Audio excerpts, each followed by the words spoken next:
नमस्कार मित्रांनो, आज आपण काळजाला भिडणारा असंविधानिकरित्या झालेला विषयावरती या सांगोला नगरपालिकेतील आणि सांगोला तालुक्यातील महिला बंधू भगिनी विद्यार्थी आणि छत्रपती शिवराय महाराज त्याचबरोबर जे काय समाज मंदिर आहेत या अस्मितेला कलंक लावणारी गोष्ट आम्ही तुमच्या समोर मांडणार आहे।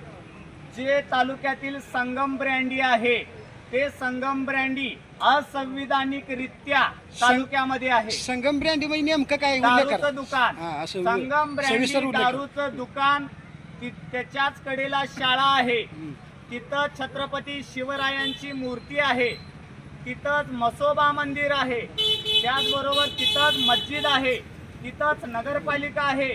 त्या दुकानाच्या समोरनं बाया माणसं लेकरं बाळं येत असतात, अनेकरित्या तिथं व्यवसाय चालू असतात आणि कडेच्या व्यवसाय धारकावर या दारूच्या दुकानाचा मोठा प्रभाव होत आहे। त्यामुळं सांगोला नगरपालिकेचे सीओ सन्माननीय गवळी साहेबांनी सुद्धा सकारात्मकरित्या त्यांना आम्ही अर्ज दिलेला आहे। त्यांनी तो PDF करून अर्ज एक्साइज विभागाला पाठवलेला आहे।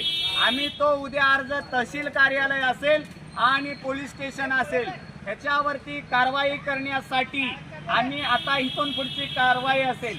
सांगोला नगरपालिकेतील जे व्यावसायिक आहेत, जे विद्यार्थी आहेत, जे छत्रपती शिवरायांच्यावरती प्रेम करणारा मराठा मावळा आहे आणि मसोबा येथे देवस्थान आहे, त्याचे सर्वजण आम्ही ती संगम ब्रँडी दारूचे जे दुकान आहे ते उचकाटून टाकल्याशिवाय आम्ही तालुका शांत बसणार नाही। विद्यार्थ्यांनो, मित्रांनो, आज हा विषय खूप गंभीर आहे, खूप गंभीर।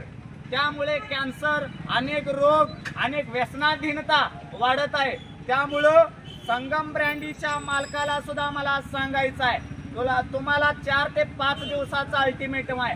5 दिवसामध्ये तुम्ही जर नाही तुमचं दुकान कुलूप लावलं तर आम्हाला पोलीस प्रशासन आणून, अधिकारी आणून ते आम्हाला दुकान बंद करावं लागेल। धन्यवाद।